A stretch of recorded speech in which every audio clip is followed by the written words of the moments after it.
5월 2일 저희들에게 주신 하나님 말씀 요한복음 7장 25절로 36절까지 말씀입니다. 예루살렘 사람 중에서 어떤 사람이 말하되 이는 그들이 죽이고자 하는 그 사람이 아니냐. 보라, 드러나게 말하되 그들이 아무 말도 아니하는도다. 당국자들은 이 사람을 참으로 그리스도인인 줄 알았는가. 그러나 우리는 이 사람이 어디서 왔는지 아노라. 그리스도께서 오실 때에는 어디서 오시는지 아는 자가 없으리라 하는지라. 예수께서 성전에서 가르치시며 외쳐 이르시되 너희가 나를 알고 내가 어디서 온 것도 알거니와 내가 스스로 온 것이 아니니라. 나를 보내신 이는 참되시니 너희는 그를 알지 못하나 나는 아노니 이는 내가 그에게서 났고 그가 나를 보내셨음이라 하시니 그들이 예수를 잡고자 하나 손을 대는 자가 없으니 이는 그의 때가 아직 이르지 아니하였음이라라. 무리 중에 많은 사람이 예수를 믿고 말하되 그리스도께서 오실지라도 그 행하실 표적이 이 사람의 행한 것보다 더 많으랴 하니 예수에 대하여 무리가 수군거리는 것이 바리새인들에게 들린지라. 대제사장들과 바리새인들이 그를 잡으려고 아랫사람들을 보내니 예수께서 이르시되 내가 너희와 함께 조금 더 있다가 나를 보내신 이에게로 돌아가겠노라. 너희가 나를 찾아도 만나지 못할 터이요 나 있는 곳에 오지도 못하리라 하시니 이에 유대인들이 서로 묻되 이 사람이 어디로 가기에 우리가 그를 만나지 못하리요. 헬라인 중에 흩어져 사는 자들에게로 가서 헬라인을 가르칠 터인가. 나를 찾아도 만나지 못할 터이요 나 있는 곳에 오지도 못하리라 한 이 말이 무슨 말이냐 하니라. 아멘. 아는 것보다 믿는 것이 더 중요하다라는 제목으로 오늘 말씀 전합니다.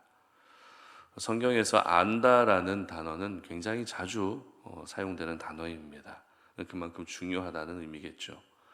특히 이 안다는 단어의 의미는 두 가지가 있는데요. 첫 번째 의미는 지식적으로 안다는 것이고 두 번째 의미는 경험적으로 안다는 것입니다.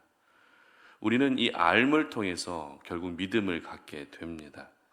그런데 지식적으로 많이 알고 있다고 해서 그 지식적인 알미 우리를 믿음의 자리로 인도하는 것은 아닙니다. 그러나 경험적인 알은 믿음의 자리까지 나아가게 합니다. 따라서 우리는 하나님을 지식적으로 아는 것으로 만족할 것이 아니라 언제나 경험적으로 하나님을 알 수 있어야 합니다.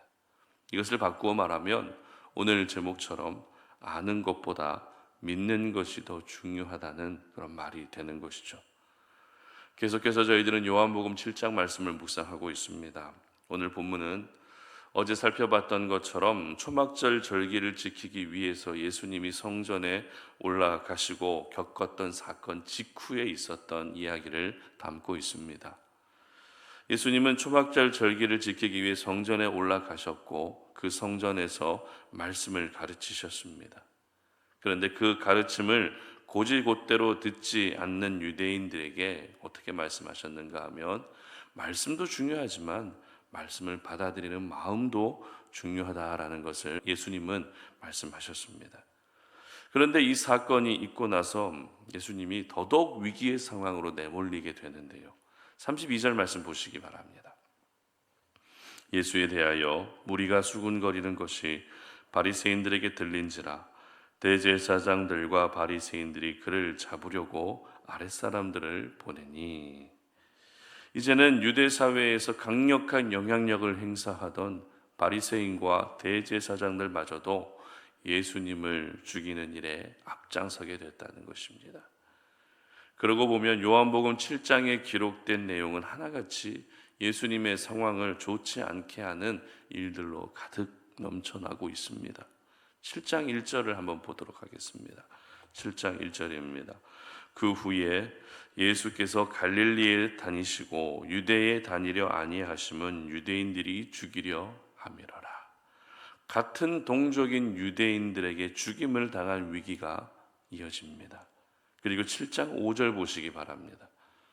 이는 그 형제들까지도 예수를 믿지 아니함이로라. 이제는 형제들에게도 신뢰를 받지 못하게 됩니다. 그리고 오늘 본문에서는 대제사장들과 바리새인들에게까지 생명의 위협을 느껴야 했던 것입니다. 여러분, 이것이 바로 예수님의 공생애의 삶이었습니다.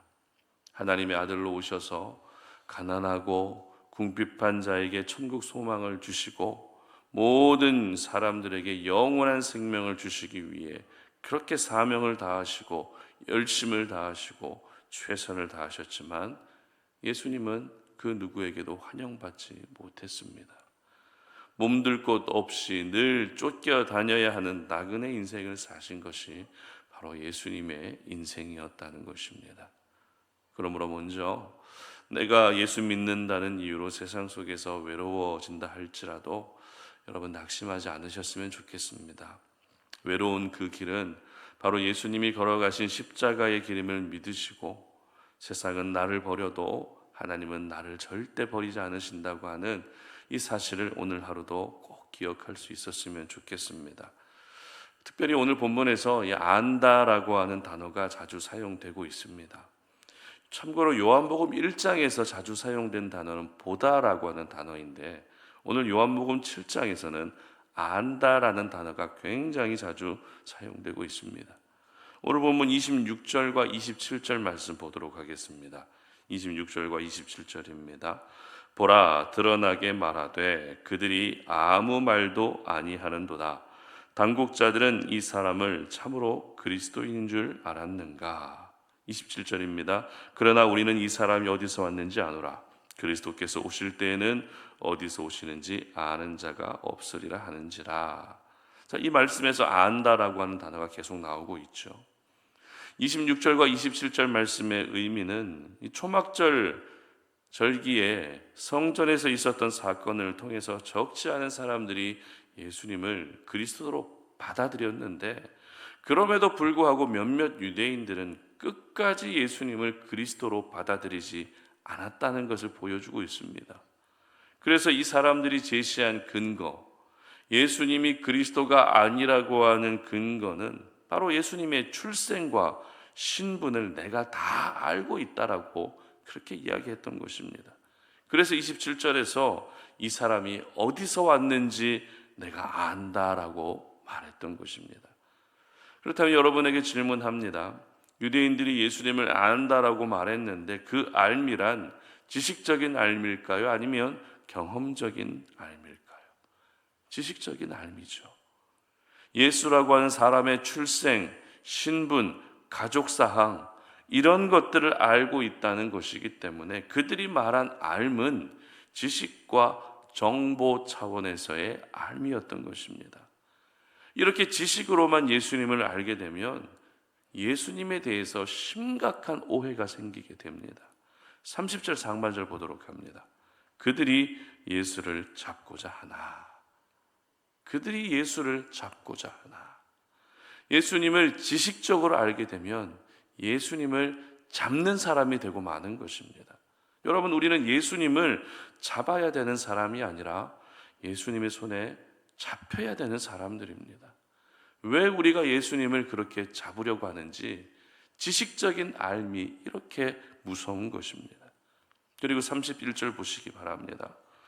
무리 중에 많은 사람이 예수를 믿고 말하되 그리스도께서 오실지라도 그 행하실 표적이 이 사람이 행한 것보다 더 많으려 하니. 자, 이 말씀은 그래도 예수님의 가르침을 들은 사람들 중에 예수님을 믿는 사람들이 있었다는 것을 보여주고 있습니다. 그런데 예수님을 믿은 이 사람들이 했던 말을 잘 보시기 바랍니다. 어떻게 이야기하고 있습니까? 그리스도께서 오실지라도 그 행하실 표적이 이 사람이 행한 것보다 더 많으려 하니 이렇게 이야기했다는 것입니다. 여러분 좀 이상하지 않으십니까? 분명 예수님을 믿은 사람들입니다. 그런데 그들이 한 말은 예수님을 향해서 어떻게 말하고 있어요? 이 사람이라고 표현하고 있다는 것이고 심지어 그리스도가 다시 오시면 이렇게 이야기하고 있습니다. 그러니까 이들의 생각 속에는 그들이 바라는 그리스도가 또 따로 있었다는 것입니다. 분명 눈앞에서 말씀을 가르치시는 예수님을 믿었다고는 하지만 그들의 마음 가운데에는 예수가 그리스도가 아니라 그들이 생각하고 있는 또 다른 그리스도가 있을 것이다라고 하는 그런 생각에 붙잡혀 있었던 것입니다. 따라서 이들의 믿음은 예수님을 진정으로 경험한 믿음이 아니었습니다. 믿음이라고 하는 단어를 사용하고 있기 때문에 그래 예수님을 믿었구나 이렇게 생각할 수 있지만 그들의 말을 들어보니 그들이 가지고 있던 믿음은 제대로 된 믿음이 절대 아니었던 것입니다. 그렇습니다. 우리가 지식적인 삶을 가지고 신앙생활을 하게 되면 믿음의 방향이 완전히 엉뚱한 방향으로 나아가고 맙니다. 나는 믿었다, 나는 믿음이 있다라고 말할지 몰라도 그 믿음은 절대 하나님이 원하시는 믿음이 될 수 없는 것입니다. 그러므로 오늘 저희들은 아는 것보다 제대로 믿는 것이 더 중요하다는 사실을 잊어서는 안 됩니다. 내가 예수님에 대해서 들은 것도 있고 여러 설교도 들었고 말씀에 대한 지식도 어느 정도 있기 때문에 이 정도면 내가 예수님을 잘 알고 있지라고 그렇게 생각하지 않으셨으면 좋겠습니다. 우리의 삶은 지식과 정보 차원의 삶으로 머무르면 안 됩니다. 하나님이 우리에게 원하시는 삶은 경험을 통해 알게 되는 것이고 그 경험을 통한 삶이 우리를 진정한 믿음의 세계로 인도해 주시는 것입니다.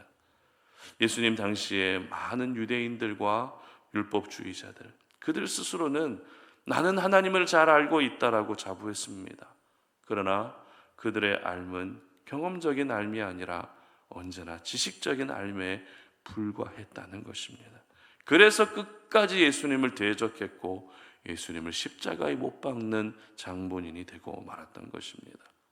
이처럼 지식적인 삶은 그 어떤 선한 결과로 나올 수가 없습니다. 지식적인 삶은 오히려 믿음을 갖게 하는 일에 치명적인 장애물이 되고 마는 것입니다. 내가 성경을 지식적으로 많이 알고 있다는 것이 오히려 믿음의 방해가 될 수 있다는 것입니다. 지식적으로 알고 있는 그 성경 지식이 다른 사람들을 비판하는 도구가 될 수도 있다는 것입니다. 하나님 오늘 저희들에게 얼마나 나를 알고 있느냐 이렇게 질문하지 않으십니다. 하나님이 저와 여러분에게 질문하시는 것은 네가 나를 얼마나 경험했고 네가 나를 얼마나 믿고 있느냐, 이 질문을 오늘 우리 모두에게 하신다는 것입니다. 그렇습니다. 아는 것보다 중요한 것은 믿는 것입니다. 아는 것보다 중요한 것은 경험하는 것입니다. 그러므로 오늘 이 아침에 여러분 모두 기도하실 때 여러분의 머릿속에 담겨져 있는 많은 지식적, 정보적 그런 삶이 이제는 경험적 삶으로 바뀔 수 있게 그렇게 기도할 수 있었으면 좋겠습니다.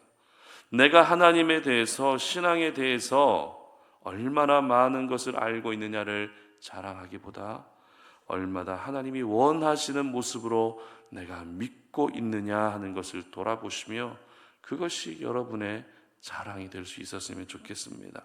그래서 하나님은 내가 지식적으로 아는 그 지식을 통해서 일하시는 것이 아니라 경험적으로 알고 있는 것, 바로 나의 믿음을 통해, 경험적인 그 믿음을 통해 오늘도 내 삶 가운데 선한 일들을 행하신다는 것을 믿으시고 이와 같은 일들, 하나님께서 내 삶 가운데 놀라운 일들을 행하시는 그 귀한 은혜가 오늘 하루도 충만하시기를 주님의 이름으로 축복합니다. 기도하겠습니다. 살아계신 하나님, 오늘도 우리가 이 아침에 주님 앞에 나와 기도합니다. 하나님의 은혜를 구합니다. 우리가 하나님에 대해서 많이 알고 있다고 하지만 그 삶이 지식에 머무를 때가 참 많습니다. 우리의 머리에만 맴돌 때가 참 많습니다. 그래서 지식적으로 많이 알고 있다는 것이 그것이 믿음의 기준이 될 때가 참 많았던 것 같습니다. 그러나 오늘 이 시간에 지식적으로 아는 것보다 더 중요한 것은 경험적으로 아는 것이고 경험적으로 아는 것이 곧 나를 믿음으로 인도하는 것을 믿사오니 오늘 이 아침에 우리가 기도하며 나아갈 때 우리 모든 성도님들이 하나님을 더욱더 신실하게 믿을 수 있는, 경험적으로 믿을 수 있는 은혜를 허락하여 주시옵소서. 오늘 우리 삶 가운데 세밀하게 일하시는 하나님을 경험하기를 원합니다. 내 삶 가운데 단 한 번도 나를 실망시키지 않으시고 나와 동행하고 계시는 하나님을 오늘 하루 우리가 살아가면서 겪는 여러 가지 일들을 통해서도 하나님이 이렇게 나와 함께하고 계시구나 하는 것을 믿고 경험할 수 있는 그런 귀한 날이 될 수 있도록 도와주시옵소서. 예수님의 이름으로 기도드립니다. 아멘.